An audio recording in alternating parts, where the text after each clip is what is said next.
তো বিকেলে বসে আছি, হঠাৎ করে আমার বউ এসে বললো যে আজকে তোমাকে একটা স্পেশাল ক্যারামেল দুধ চা খাওয়াবো। আমি তো সারা জীবন দুধ চা খেয়ে আসছি, ক্যারামেল দুধ চা আবার কি, এটা ভেবে অবাক হলাম। তো তাকে বললাম আচ্ছা ঠিক আছে চলো দেখি তোমার রেসিপিটা।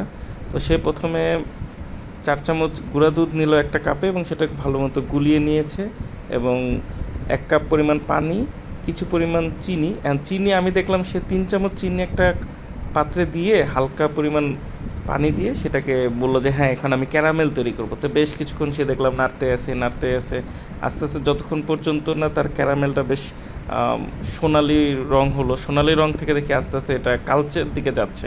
আমি বললাম কী হয় পুড়িয়ে ফেলবা নাকি? তো বললো যে না পুড়িয়ে ফেলবো না, এই যে দেখো এবার পানি দিয়ে দিলাম, এখন এটা আস্তে ক্যারামেলের একটা ফ্লেভার আসবে আর কি। তো এইভাবে সে কিছুক্ষণ নাড়লো যতক্ষণ না পর্যন্ত ভালো মতো সব কিছু মিশে যায়। এবার সেই যে পানির মধ্যে রাখা গুঁড়া দুধটুকু, সেই গুঁড়া দুধটুকু দিয়ে দিল। ও তারপর দেখছি হ্যাঁ ভালো, বেশ একটা সুন্দর কালার আসছে। গুঁড়া দুধ একটা ব্যাপার আছে। দুধ চা মনে হচ্ছে যে অলরেডি সে চায়ের পাতা দিয়ে দিয়েছে।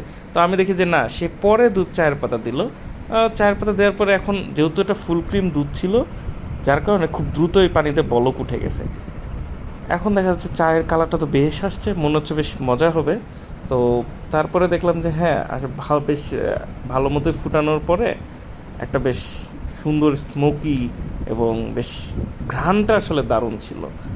অ্যান্ড যখন আমি আস্তে আস্তে ঘন হচ্ছে, যে নর্মালি কী হয় আমরা সবাই তো ঘন দুধ চাই পছন্দ করি, তো তারপরে দেখলাম যে বেশ কালারটা বেশ দারুণ আসছে। কিন্তু মানে দুধ চাতে নর্মালি এত বেশি কালার আসে না, যেহেতু আমার মনে হয় ক্যারামেলটার কারণে বেশি কালার আসছে।